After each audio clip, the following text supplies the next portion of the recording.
there's a narrative about Auburn football that other people aren't going to talk about.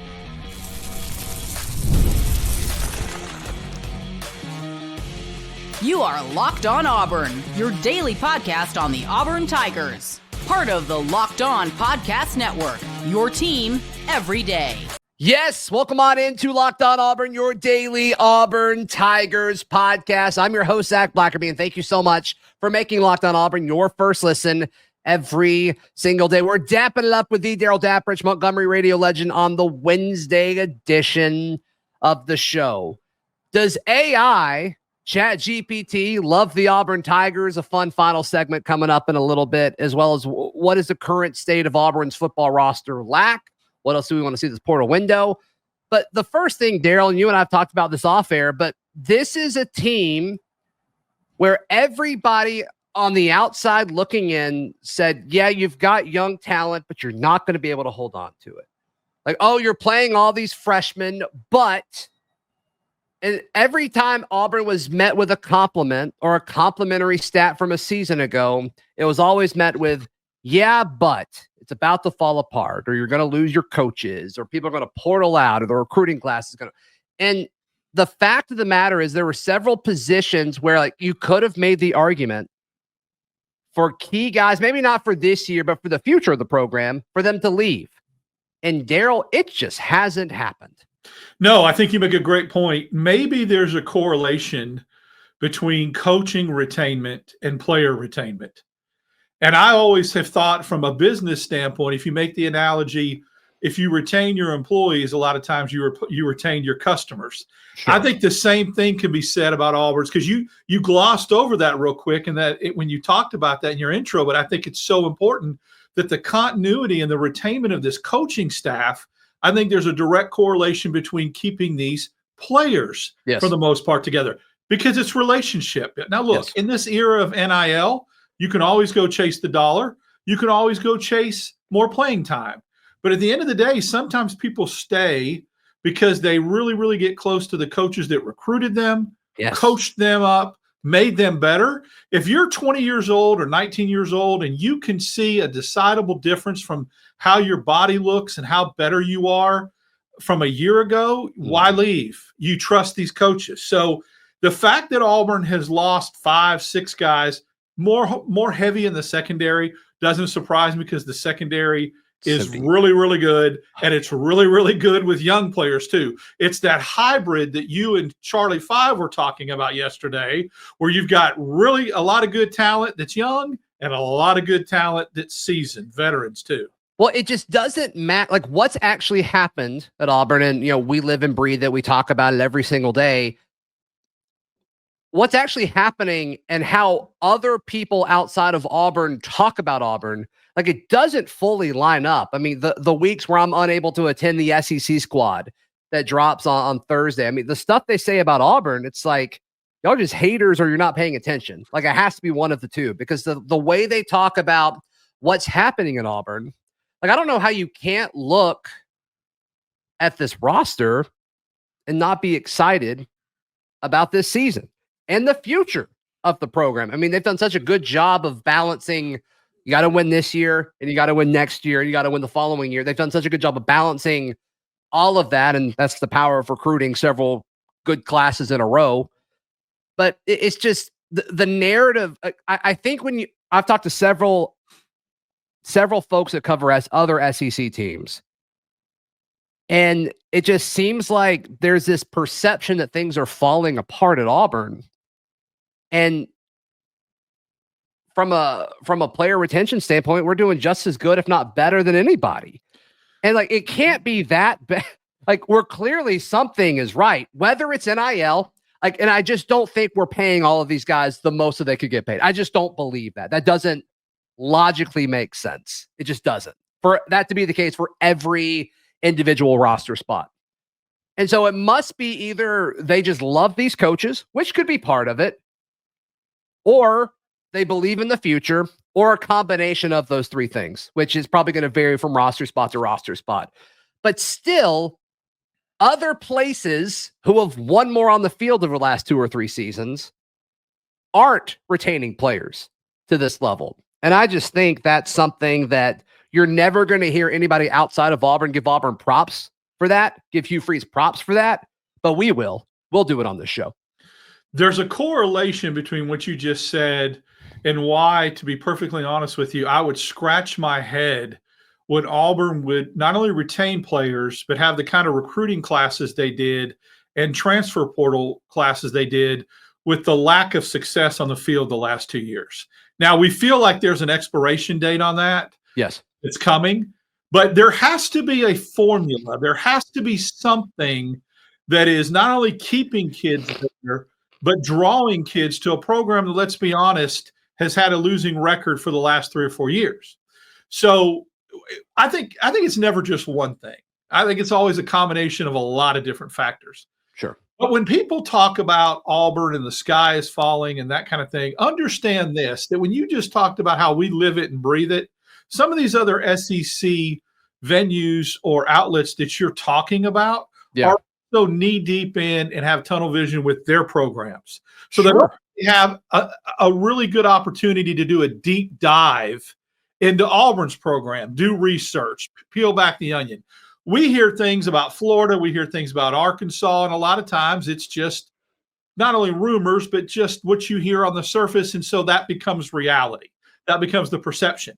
When you get out to SEC Media Days, you have a little better opportunity to kind of dig deep a little bit and get more meat and potatoes. But that's why people think that the sky is falling, or they hear things, they see things, because they're too busy getting, information and following their own team. It's not it's not a headline. Like, we've heard, people leaving Arkansas. We've heard, obviously people leaving Tennessee right now with the whole Nico stuff. Like, you hear headlines of people leaving. I mean, even to the extent of, Auburn losing 2 defensive backs within, a few hours of each other, losing T Love, losing JC Hart, losing Tyler Scott. And like the headline is Auburn's losing all these defensive backs. And it's like, oh, okay. Like if I'm somebody outside of Auburn, but in the SEC media, it's like, well, okay. Like those are 4-star guys. Like that stinks. Or 2 of the 3 of them were. So, okay, that's a big deal, but it's not. Like with any kind of context, it's like the freshmen had hopped those guys and the guys younger than them have hopped those guys. So that's why they had to leave. You don't get headlines for people staying. There's not a story written for Perry Thompson choosing to stay. There's not a story written for all of these fringe guys that may be rotation pieces this year, then probable starters next year, which is what you got to hold on to. Tyler Scott was not that. JC Hart was not that. T Love was not that. Those stories aren't written because no one's going to click on them, but it's important. And that's what people don't get to hear or see because that's not what's put out there. If any of the people that see Auburn has 3 or 4 defensive backs leave and start to think immediately, ooh, their secondary's in trouble, they didn't have the opportunity to go to the spring game and watch Winters and Fagans play and Harris play and what Strader is going to be. He got brought in. He's not just a young guy that's overstepped somebody. He's going to get on the field with experience. So you have to look big picture. They're not afforded the opportunity to do that. Now, in crossover episodes or where you jump on with them, that's the opportunity to maybe educate them and see if they are receptive to that and don't have their minds made up already. Yeah. Well, whatever. I'm not going to lose any sleep over it. Keep sleeping on I don't care. I hope people do think that. That's fine. It's all good. Yep. But all in all, from a roster retention standpoint, like Kyle and I talked about this yesterday. I want to get your thoughts on like what the biggest loss in the last 12 months has been. And then let's pivot quickly to, what does the roster lack in its current state? That's next, right here on Locked On Auburn. Today's show brought to you by our friends at Monarch Money. Daryl, we've all looked at our bank account at a different point in time and said, where did all my money go? I spent that much eating out last week. I spent that much on vacation. I spent that much on, insert random event here. That's where Monarch Money comes in. Your personal CFO gives you full visibility and control over your finances. They say it's not just a budgeting app, Daryl. It's not just a budgeting app. It's a financial command center. I love it. I love that it tracks the budgeting. as well as you can link it to your investments accounts. It's all in one place. You don't need 3 or 4 apps. You just need one. It makes it simple. We all got stuff going on, and we forget about the important things that could be finances. Monarch Money makes it easy. Monarch Money makes it easy. Take control over your finances with Monarch Money. Use code LOCKEDONCollege at monarchmoney.com for 50% off your first year. That is monarchmoney.com. Code LOCKEDONCollege, all one word, LOCKEDONCollege for half off your first year. Thank you so much for making Locked On Auburn your first listen every single day. We had the conversation yesterday, Daryl, as far as, okay, who's the biggest loss via the portal over the past 12 months? And then we zoomed out a little bit more and said, of the Hugh Freeze era, I quickly said Tyler Scott. I think Kyle convinced me that it's Braden Joyner just because he started a handful of games. I don't feel super confident in that answer, but the fact of the matter is like that's the discussion that we're having. It's shown just how good Auburn has been from keeping players out of the portal since Hugh Freeze has been here. Yeah, I'd lean towards Joyner. I got asked that same question on a radio show yesterday morning. Okay. And I think the reason why I chose Joyner is because it's not just in my opinion, a one-year hit. If you look at this offensive line and what was coming back, he was going to be a key depth piece that would get some snaps. Yeah. But more importantly, when Wade and Wright and some of those guys moved on next year, you could pretty much slot him in probably as your starting guard next year. That's why I think it's probably a bigger loss. It's not only a loss for this year, it's a potential future loss. I can't see Scott or Hart or CJ Johnson or even Terrence Love after watching Winters and Fagans being that guy next year. Joyner, I could. And so unless you recruit over the top of them, and that could happen in the portal, but that's probably why I would say Joyner as well. Or in the form of a DeAndre Carter or a Ty Buster, or if you want to, Jacoby Ward, or I think they played favor Edwin at guard. Like some of those guys could hop him. They totally could have hopped him in the next 12 months or so. Nothing against Braden Joyner. I'd rather have Braden Joyner than not, but still, like it's still not the end of the world because there's so many young, talented guys that totally could have hopped him before next season. And yeah, that's where I got to not get caught up in performances of the past and think this is different. Like just because he played in 2024 doesn't mean that the Auburn offensive line standard in 2026 is the same. The bar may be raised. And if the bar's raised, then maybe he still would have been just a depth piece. Who knows? You never know. So, but still a fine depth piece. Like I'd rather have him than not. Well, you'd rather have guys that started in the league, and and he did. So I get it, but it's not the end of the world either. So the current state of the roster, Kyle put up, he brought up a great point because I referenced Hugh Freeze's comments about, you can always add a pass rusher. And then Kyle's like, well, maybe they didn't need one because they retained everybody. Maybe they thought somebody was going to leave. And I'm like, that's a fascinating angle that I had not considered. A little embarrassed that I hadn't considered it. Where are you with this? Does Auburn need another pass rusher? Does Auburn need anything else on this defense? I think they're set. I was really worried about how they were going to replace Eugene Asante, not only from a linebacking standpoint, but from like a seasoned veteran team leader calling out signals. I think you get that with Wheatland. I think you've checked that box. I think the secondary is set. I like the linebacking core now with the addition of the portal. I think Hardy and Ash are depth pieces. Would I've preferred to see a guy maybe taken to the portal along the defensive line that's an instant starter that had some gaudy stats? Yes, but they just weren't out there. So I think there's nothing really that I think from a defensive standpoint, I think Auburn's set. If some guy from North Carolina just entered the portal yesterday, an elite edge that had like 13 and a half sacks, and I can't remember his name. Now that's a guy that maybe if you have the opportunity, yes, you can't pass that up. This guy's, he's a senior, and like I said, he's had a lot of sacks. He was all ACC, whatever. Yeah. But other than that, man, I'm thrilled at what they did, and I cannot wait to watch the wide receiver room and the defense. I think that's going to be two really special components of this football team. Yeah. No, but I'm starting to really, really get concerned because you didn't mention the offensive side of the ball. And I think they thought they addressed it with going out and getting Darrell Robinson, but I'm getting a little bit like Charlie Five said yesterday, maybe not concerned, maybe just curious. The running back room. I'm a little bit less comfortable than I was before spring. Yeah, and I guess there's a few ways to look at it where it's like, can you add another scholarship to that room? They're already carrying more scholarship backs than they have in the years past. I think they've got the room to do it. It's like, what does that look like? Do they have super high expectations for Omar Mabson coming in a year early? Like, I don't know. I don't think so. I'd love for Omar to be that good. I don't see it as far as day one, as far as him being, an early enrollee and all that. So I'm with you. It doesn't seem like they're too interested in putting too many feelers on running backs. So like they must feel good. They must feel good with this group.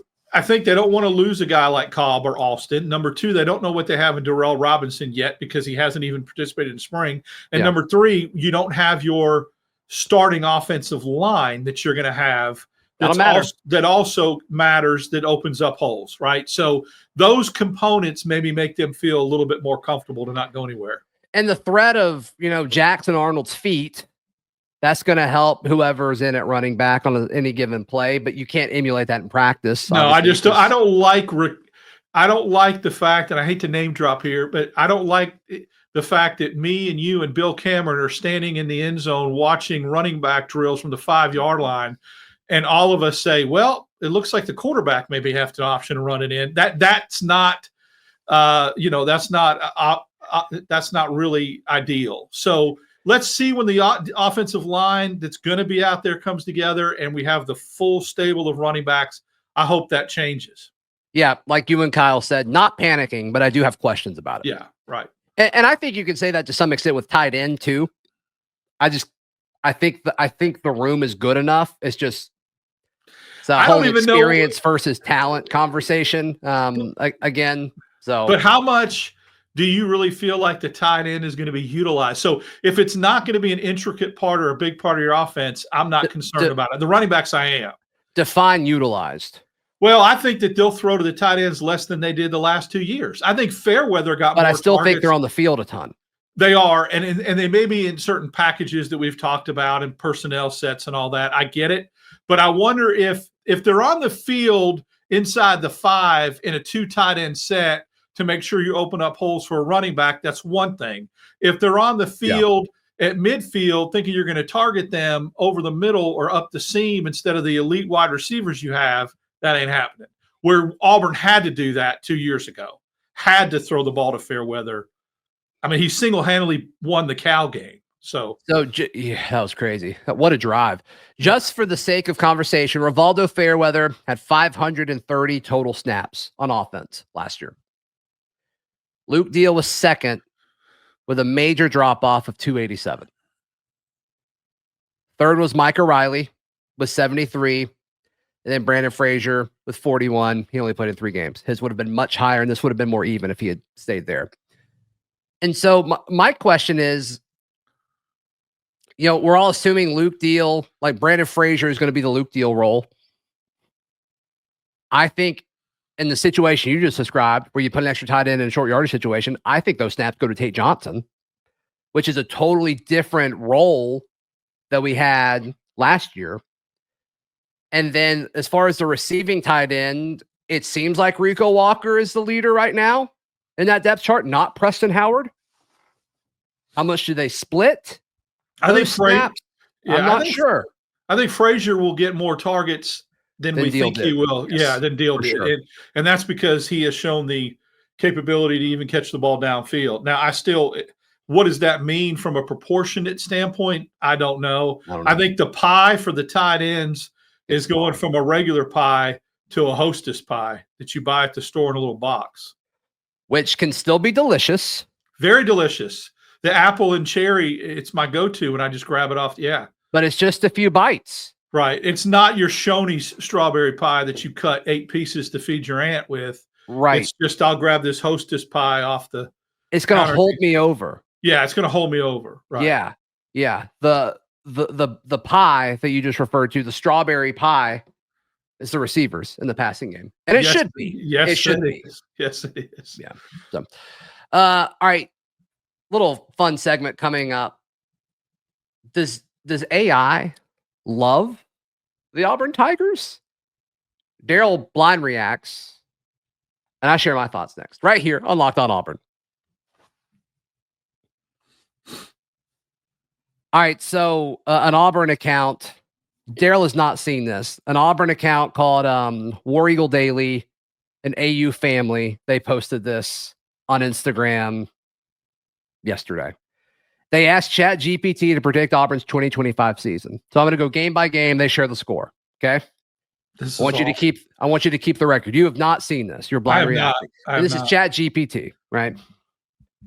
But I'm thinking, and like, I don't want to overanalyze this, but you got to think that like they're able to look at, some sort of rankings or whatever. By the way, they have Auburn winning the 2036 national championship. ChatGPT does. When they show future national champions of football, they had Auburn winning one in the next 10 or 15 years. All right. So they've got Auburn beating Baylor 27-24 in the opener, 1-0. Beating Ball State 45-10, 2-0. Beating South Alabama 38-17, 3-0. Losing to Oklahoma 28-31, which would be a heartbreaking game based on that score. So that's 3-1, right? Yes. Yeah. They got us beating Texas A&M 34-30. That'd be a barn burner. That'd be awesome. In Texas at College Station. So that'd be 4-1. Mm-hmm. Losing to Georgia 4-2 by only 4 points. That'd be wild. Beating Missouri by 10, 31-21. Winning at Arkansas 28-20. Beating Kentucky 35-21. Winning at Vandy 38-17. Blowing out Mercer. Beating Alabama 27-24. Wow. And losing to Georgia in the SEC championship. Holy crap. So that's only 2 losses. And then the last slide is playoff berth ? And it says yes. I mean, if you go 11-1 in the regular season and lose to Georgia in the SEC championship, the 2 losses would be at Oklahoma Georgia. and I'm sorry. You had 2 Georgia. losses in the regular season. Yeah. You'd have 3 overall losing to Georgia. That's that old tale as old as time where you like almost rather not play in the SEC title game, right? Yeah, right. Because you get that 3rd loss and then you're like, oh crap. So, wow. Yeah, I mean, I don't know what to do with all that, but I just think it's interesting. I'd take that right now. I mean, I think I would swap Oklahoma and A&M. I think that I would be more comfortable with Auburn beating Oklahoma than I would them beating Texas A&M and College Station. I think I disagree with you on that. I think you're saying it's more likely for them to beat A&M than Oklahoma? No, I think it's more likely for them to beat Oklahoma than A&M. And they have them losing to Oklahoma and beating A&M. Are you basing that off of Mateer? Are you basing that off of Marcel Reed at A&M? Are you basing that off of the current head coaches? Why do you feel that way?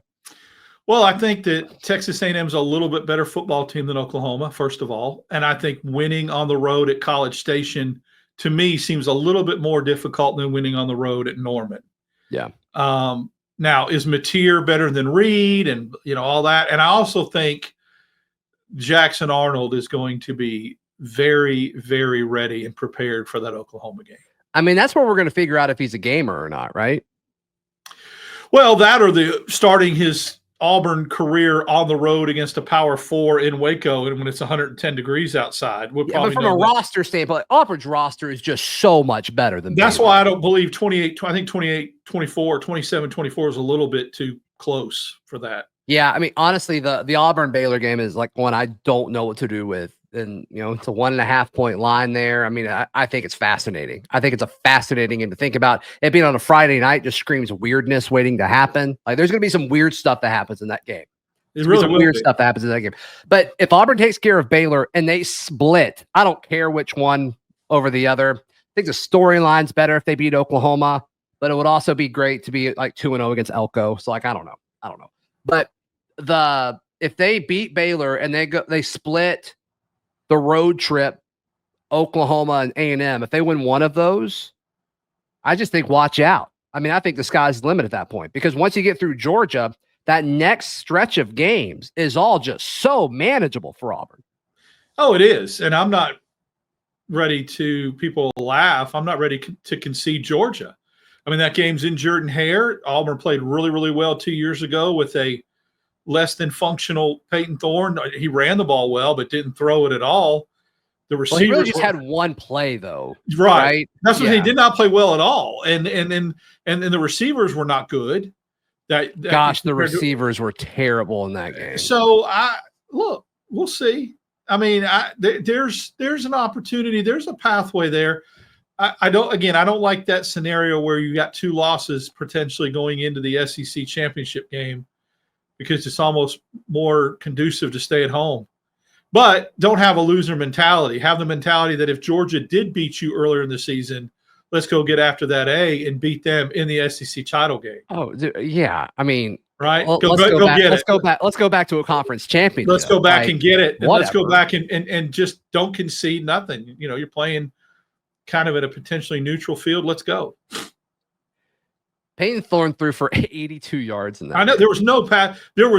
Georgia knew all they had to do was stop the run. They loaded up to stop the run, and Auburn, it was still a 1-score game. And if Auburn defensively could have done anything to stop Bowers or just to slow him down, I mean, there were so many ifs and buts in that game, ifs and buts. So, I think Auburn's defense is better this year. Their receivers are better. Their quarterback's better. They may not have as a potent running attack, but they may not need it. And I'd really love to see Auburn start getting be on the positive end of the turnover ledgers. It was really, really disappointing last year that with that secondary, they just didn't. And they've got it. With this secondary is good enough to get some pick sixes, to get some turnovers, to get some interceptions. Let's go. Yeah. And I mean, you gotta pressure the quarterback. I think they're going to be able to do that as well. God, I'm just blown away by like, how did we only lose this game by 7? It's just amazing to me. There were four receptions to wide receivers in this game for a total of 26 yards. How many yards did Auburn rush for that game total? Now you got to count 219. Say that's what kept 60, them in 61 of them. The 61 of them were Peyton's run. Yeah. Like Jarquez was 19 of 59 in that game. Robbie was 4 for 33. Ryan Battie had 8 carries for 35. It's like those were solid, but that was a wild game. That's crazy. And it's just like you think about if we hold on to like against Georgia, or the 4th and 31 against Bama, or the pick 6 against Oklahoma, or make a field goal against Missouri, or don't collapse in that final drive. It's just like, if any of those go a different way, I really feel like I think we feel totally different about the current state of everything. Law of averages says that perhaps this year they will. Maybe. I mean, I think it averaged back in our favor against A&M later in the season, the 4 overtime win. When dude dropped the ball in the end zone.